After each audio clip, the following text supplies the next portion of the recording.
అందరికీ నమస్కారం. నేను మీ శ్యాంప్రసాద్ రెడ్డి కోర్సుపాటి. నారదా మీడియాకి స్వాగతం. అయోధ్యలో ఈ మధ్య నిర్మించినటువంటి రామ మందిరాన్ని పేల్చేస్తామని పాకిస్తాన్ కేంద్రంగా పనిచేసేటువంటి ఉగ్రవాద సంస్థ జైషే మొహమ్మద్ బెదిరించింది. ఆ నేపథ్యంలో అయోధ్యలో భద్రతా చర్యలు కట్టుదిట్టం చేశారు. హై అలర్ట్ ప్రకటించి నగరాన్ని జల్లెడబడుతున్నారు. జైషే మొహమ్మద్ ఉగ్రవాదులు ఒక ఆడియో సందేశాన్ని విడుదల చేశారు. అయోధ్యలో కొత్తగా కట్టినటువంటి గుడిని పేల్చేస్తామని ప్రకటించారు.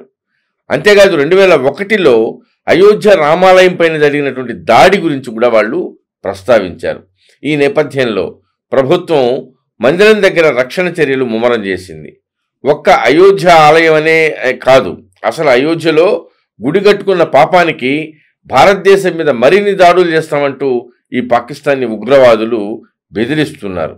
హిందుత్వ శక్తులు అయోధ్య రామాలయ ప్రాణప్రతిష్ఠ కార్యక్రమానికి హాజరైనటువంటి ప్రముఖులను లక్ష్యంగా చేసుకుని దాడులకు పాల్పడతామంటూ టెర్రరిస్టులు హెచ్చరిస్తున్నారు. భారతదేశం నుంచి పారిపోయినటువంటి ఉగ్రవాది, ఎన్నో ఉగ్రవాద నేరాల్లో నిందితుడుగా ఉన్నటువంటి ఫరాతుల్లా ఘోరీ అయోధ్య పైన దాడి చేస్తామని బెదిరించాడు.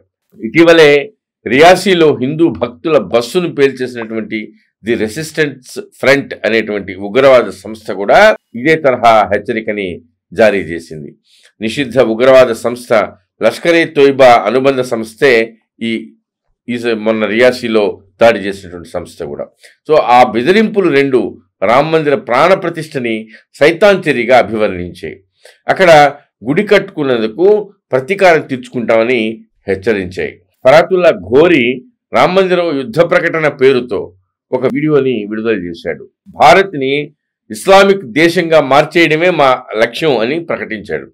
దానికోసం బీజేపీ, దాని మాతృ సంస్థ ఆర్ఎస్ఎస్ల పైన జిహాద్ చేస్తామని ప్రకటించాడు. ప్రధానమంత్రి నరేంద్ర మోడీ, ఉత్తరప్రదేశ్ ముఖ్యమంత్రి యోగి ఆదిత్యనాథ్, బీజేపీ మాజీ నాయకులు నూపూర్ శర్మ, నవీన్ కుమార్ జిందాల్, మరికొందరు మీడియా వ్యక్తుల చిత్రాలని ఆ వీడియోలో ప్రదర్శించారు. వారిని హతమార్చడమే తమ లక్ష్యం అన్న భావం వచ్చేలాగా మాట్లాడారు.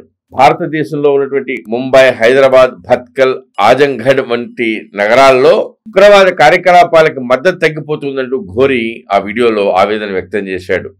ఔరంగాబాద్కి చెందినటువంటి ఫయాజ్ సయ్యద్, మాజీ ఎంపీ మొహమ్మద్ అసద్ మదానీ వంటి ఉదారవాద ముస్లింలను అమ్ముడు పోయిన వాళ్ళు అని ఆ వీడియోలో అతను విమర్శించాడు.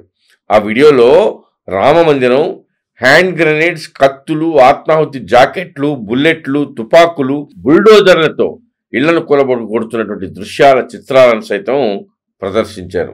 అయోధ్య రామమందిర ప్రాణ ప్రతిష్టను సాకుగా చూపి భారత్ పట్ల విద్వేషాన్ని రెచ్చగొట్టి బలహీన మనస్కులైనటువంటి యువకులను రిక్రూట్ చేసుకుని భారత్ పైన దాడులు చేయడానికి పాకిస్తాన్ కేంద్రంగా పనిచేస్తున్నటువంటి ఉగ్రవాద సంస్థలు ప్రయత్నం చేస్తున్నాయని దేశీయ భద్రతా నిపుణులు భావిస్తున్నారు. ప్రభుత్వం అన్ని విధాలా విచారించి అణువణువును శోధించి దేశంలో మరే ఇతర అవాంఛనీయ సంఘటనలు జరగకుండా తగిన జాగ్రత్తలు తీసుకోవాల్సిన అవసరం ఎంతైనా ఉంది. ఎలాంటి మొహమాటాలకి, శషభిషలకి తావు లేకుండా దీనికి బాధ్యులెవరో గుర్తించి వారిని అరెస్ట్ చేసి కఠినంగా శిక్షించాలని ప్రజలు ఆకాంక్షిస్తున్నారు.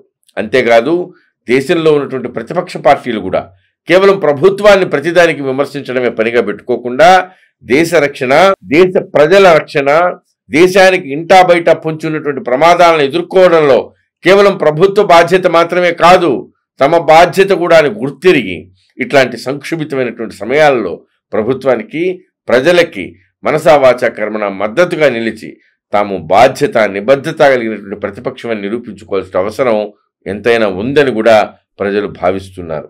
దేశానికి వ్యతిరేకంగా, దేశ ప్రయోజనాలకు వ్యతిరేకంగా, దేశద్రోహ శక్తులకు అనుకూలంగా పిచ్చి పిచ్చి వ్యాఖ్యలు చేసి దేశాన్ని, దేశ ప్రజలని, ప్రభుత్వాన్ని ఇరకాటంలో పెట్టి రాక్షసానందం పొందొద్దని ప్రజలు ప్రతిపక్షానికి హితవు చెప్తున్నారు. ఇకనైనా ఇలాంటి విపత్కర పరిస్థితులలోనైనా ప్రతిపక్షము బాధ్యతాయుతమైనటువంటి పాత్రను పోషిస్తుందేమో చూద్దాం.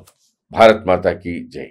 ఈ వీడియో మీకు నచ్చినట్లయితే లైక్ చేయండి, షేర్ చేయండి, సబ్స్క్రైబ్ చేయండి.